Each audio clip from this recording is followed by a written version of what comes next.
Hello guys, नमस्कार। मैं हूं अमित और स्वागत करता हूं आपके अपने चैनल अमित जीएस सेंटर में। दोस्तों, यदि आप किसी भी एग्जाम की तैयारी कर रहे हैं और उसमें जीके यानी कि जनरल नॉलेज, जनरल स्टडीज या कह सकते हैं कि जनरल अवेयरनेस से संबंधित प्रश्नों को पूछा जाता है, तो आप लोग बिल्कुल राइट प्लेस पे हैं, राइट वीडियो में हैं। ठीक है, आप लोग मेरे साथ जुड़ के अपने जनरल अवेयरनेस के प्रश्नों को बहुत ही शानदार तरीके से तैयार करेंगे। ठीक है, और अपने एग्जाम में जीके यानी कि जनरल अवेयरनेस या फिर कह सकते हैं आप जनरल स्टडीज के जो क्वेश्चंस हैं उसको बेहतरीन ढंग से सॉल्व करेंगे। ठीक है, तो चलिए वीडियो में आगे बढ़ने से पहले आप सभी लोगों से एक रिक्वेस्ट है कि अभी तक आपने इस चैनल को सब्सक्राइब नहीं किया है तो चैनल को सब्सक्राइब कर लीजिएगा, नोटिफिकेशन बेल को भी प्रेस कर दीजिएगा ताकि आने वाले हर एक वीडियो का नोटिफिकेशन आप तक पहुंचे। ठीक है, और आपकी तैयारी शानदार ढंग से हो सके। ठीक है, तो चलिए बिना टाइम वेस्ट किए हम लोग वीडियो के इस पहले प्रश्न को देखते हैं। आज का जो पहला प्रश्न है, कौन सी गैस किसी वस्तु को जलाने में सहायक होती है। ठीक है, बहुत ही शानदार प्रश्न है ये। कौन सी गैस किसी वस्तु को जलाने में सहायक होती है, बहुत बार एग्जाम में पूछा गया है। तो इसका जो राइट आंसर है मैं बता देता हूं आपको फिलहाल।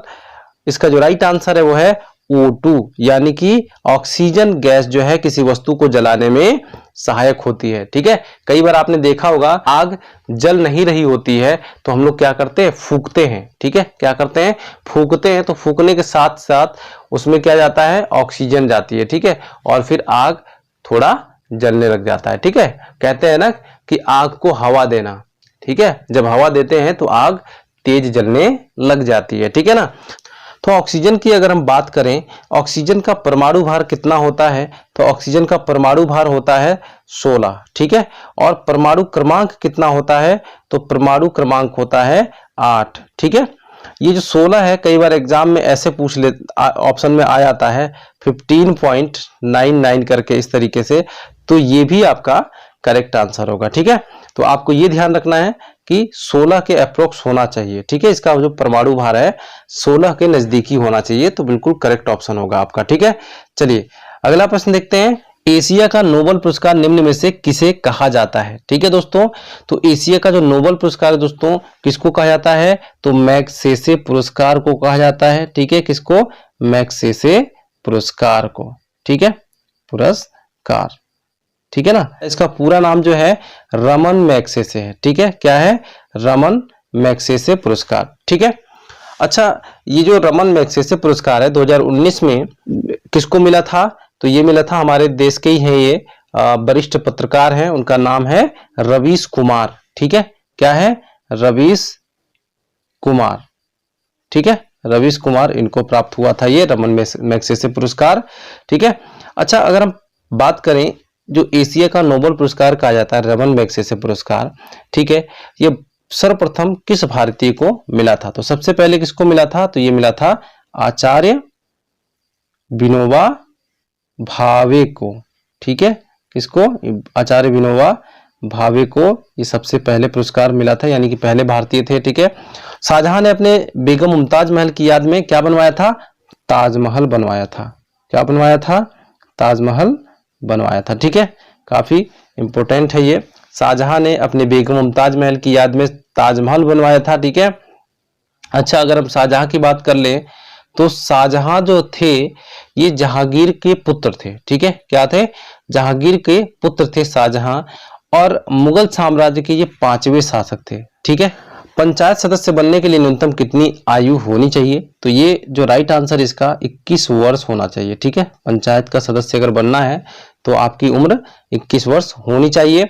उसके साथ साथ हम जान लेते हैं एमपी अगर बनना है यानी कि लोकसभा सदस्य अगर बनना है, ठीक है, तो कितनी उम्र होनी चाहिए, 25 वर्ष होना चाहिए। ठीक है, एमएलए के लिए भी 25 ईयर्स होना चाहिए। ठीक है, कितना होना चाहिए, 25 ईयर्स।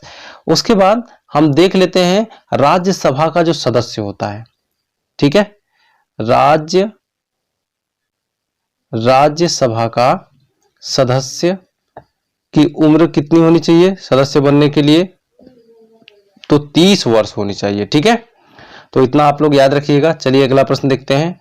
1984 में भोपाल गैस त्रासदी किस गैस के रिसाव से हुआ था? ठीक है, तो ये भी बहुत बार एग्जाम में पूछा गया है।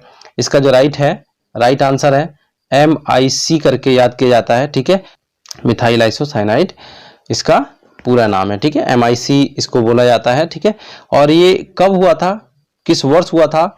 तो ये हुआ था 2 दिसंबर के दिन। ठीक है, 1984 को। ठीक है, ये जो घटना हुई थी 1984 को हुई थी। ठीक है, अगला प्रश्न, पृथ्वी पर दिन व रात कहां पर बराबर होता है? ठीक है, तो ये होता है दोस्तों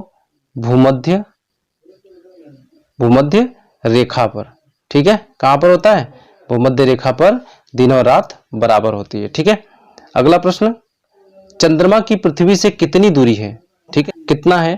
3,85,000 किलोमीटर। ठीक है, इतना दूर हमसे ये चंद्रमा है। ठीक है, चलिए, और ये चंद्रमा क्या है? हमारे पृथ्वी ग्रह का उपग्रह है। ठीक है, और इसमें जो लाइट आती है इसकी ये खुद की लाइट नहीं है। ठीक है, ये भी आपको पता होना चाहिए।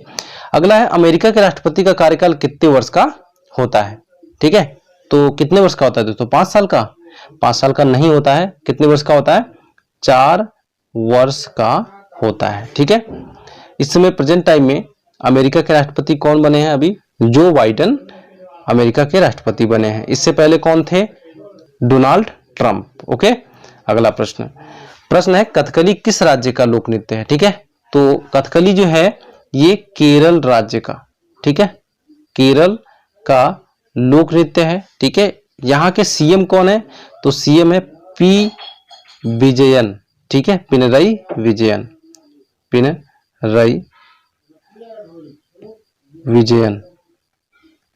ठीक है, और गवर्नर कौन है यहाँ के? तो गवर्नर हम देख लेते हैं, आरिफ मोहम्मद खान है। ठीक है, आरिफ मोहम्मद खान। ठीक है, ये भी याद रखना है आपको। अगला प्रश्न देख लेते हैं, भारत का सर्वोच्च खेल सम्मान कौन सा है? ठीक है, तो भारत का सर्वोच्च खेल सम्मान है, ये है, क्या है? राजीव गांधी खेल रत्न पुरस्कार है। ठीक है, क्या है? राजीव गांधी खेल रत्न पुरस्कार है। ठीक है, अभी हम अगर बात करें कि राजीव गांधी खेल रत्न पुरस्कार कौन देता है, किसके हाथों से दिया जाता है, तो ये दिया जाता है राष्ट्रपति के हाथों से। ठीक है, प्रेसिडेंट के हाथों से ये दिया जाता है। और अभी अगर हम बात करते हैं तो प्रेजेंट टाइम में अगर खेल की बात आ गई है तो प्रेजेंट टाइम में खेल मंत्री कौन है? तो ये हैं किरण रिजिजू, खेल मंत्री हैं। ठीक है, अगर खेल की बात आ गई तो खेल दिवस कब मनाया जाता है ये भी जान लेते हैं। राष्ट्रीय खेल दिवस कब मनाया जाता है? तो 29 अगस्त को मनाया जाता है। ठीक है, किसके जन्म दिवस के दिन मनाया जाता है? तो मेजर ध्यानचंद। ठीक है, मेजर ध्यानचंद के जन्म दिवस के रूप में इसको मनाते हैं। ठीक है, उनके जन्म दिवस को ही हम लोग राष्ट्रीय खेल दिवस के रूप में मनाते हैं। ठीक है, चलिए अगला प्रश्न है, निम्न में से किस क्रिकेट खिलाड़ी को राजीव गांधी खेल रत्न पुरस्कार 2020 से सम्मानित किया गया है? तो यहाँ पे पूछा गया क्रिकेट से संबंधित खिलाड़ी हैं। ठीक है, तो क्रिकेट से संबंधित खिलाड़ी हैं तो ये है रोहित शर्मा। ठीक है, कौन है? रोहित शर्मा है, जिनको खेल रत्न पुरस्कार से सम्मानित किया गया है। 5 लोगों को सम्मानित किया गया। ठीक है, पहले खिलाड़ी क्रिकेट से रोहित शर्मा है, और मनिका बत्रा है टेबल टेनिस से, मरियप्पन थंगावेलु है पैरा एथलीट हाई जंपर, और विनेश फोगाट हैं उसके साथ 5वें नंबर पे हैं रानी रामपाल, ये महिला हॉकी से हैं। ठीक है, अगला प्रश्न देखते हैं, अंतरिक्ष में जाने वाली भारतीय मूल की प्रथम महिला कौन थी? तो ये है कल्पना चावला। ठीक है, कल्पना चावला जो है ये भारतीय मूल की पहली महिला है जो अंतरिक्ष में गई थी। ठीक है, उसके बाद अगला प्रश्न देखते हैं, प्रधानमंत्री नरेंद्र मोदी द्वारा किस वर्ष स्वच्छ भारत अभियान को शुरू किया गया था? ठीक है, तो कब शुरू किया गया था? तो 2014 में शुरू किया गया था। किस दिन शुरू किया गया था? तो 2 अक्टूबर। ठीक है, 2 अक्टूबर 2014 को यह शुरू किया गया था। किसके जन्म दिवस पर? तो महात्मा गांधी जी के जन्मदिन पर। ठीक है, अब अभी अगर हम बात करें कि स्वच्छता सर्वेक्षण को किस मंत्रालय द्वारा कराया जाता है, तो कौन करता है? तो केंद्रीय शहरी विकास मंत्रालय करता है। ठीक है, कौन करता है? केंद्रीय शहरी विकास मंत्रालय करता है। ठीक है, चलिए अगला प्रश्न देख लेते हैं। आईपीएल 2020 का आयोजन किस देश में किया गया था? तो यूएई इसको आयोजित करवाया था आईपीएल 2020 को। ठीक है, यानी कि यूनाइटेड अरब अमीरात। ठीक है, और अगर हम बात करते हैं यूनाइटेड अरब अमीरात की, तो यहाँ की जो करेंसी है वो सऊदी रियाल है। ठीक है, कैपिटल क्या है? अबू धाबी है। ठीक है, इतना याद रखिएगा। चलिए अगला प्रश्न देखते हैं। पूर्व राष्ट्रपति प्रणब मुखर्जी को भारत रत्न पुरस्कार कब प्राप्त हुआ था? तो भारत रत्न पुरस्कार जो प्राप्त हुआ था इनको 2019 में प्राप्त हुआ था। कब प्राप्त हुआ था? 2019 में प्राप्त हुआ था। ठीक है, पद्म विभूषण कब प्राप्त हुआ था? तो 2008 में प्राप्त हुआ था। ठीक है, सर्वश्रेष्ठ सांसद का पुरस्कार कब मिला था? तो 1997 में मिला था। ठीक है, उसके बाद सर्वश्रेष्ठ वित्त मंत्री का पुरस्कार कब मिला था? तो 1984 में मिला था। ठीक है, ये सारे इंपोर्टेंट डाटाज हैं। ठीक है, अच्छा अगर भारत रत्न की बात आ गई है यहाँ पर, ठीक है, तो सर्वप्रथम भारत रत्न की शुरुआत कब की गई थी? तो 2 जनवरी 1954 को की गई थी। ठीक है, कब की गई थी? 1954 में। ठीक है, 1954 में। और पहले व्यक्ति कौन थे जिनको भारत रत्न पुरस्कार मिला था? तो सर्वपल्ली राधाकृष्णन। ठीक है, ये थे, इनको सबसे पहले भारत रत्न पुरस्कार मिला था। ठीक है, अगला प्रश्न है, वर्तमान में भारत के मुख्य चुनाव आयुक्त कौन है? ठीक है, तो इसका जो राइट आंसर है सुनील अरोड़ा है। ठीक है, कौन है? सुनील अरोड़ा। सुनील अरोड़ा जो है वर्तमान में भारत के मुख्य चुनाव आयुक्त हैं। ठीक है, इनकी यहां इस पद पे ज्वाइनिंग कब से हुई है? तो 2 दिसंबर 2018 से हुई है। ठीक है, 2 दिसंबर 2018 से। ठीक है, इसकी नियुक्ति कौन करता है? तो इसकी नियुक्ति प्रेसिडेंट करते हैं, यानी कि हमारे देश के राष्ट्रपति करते हैं। ठीक है, राष्ट्रपति, है ना। चलिए, अच्छा हम अब ये भी जान लेते हैं कि भारत के पहले मुख्य चुनाव आयुक्त कौन थे। ठीक है, तो वो कौन थे? तो वो थे सुकुमार सेन।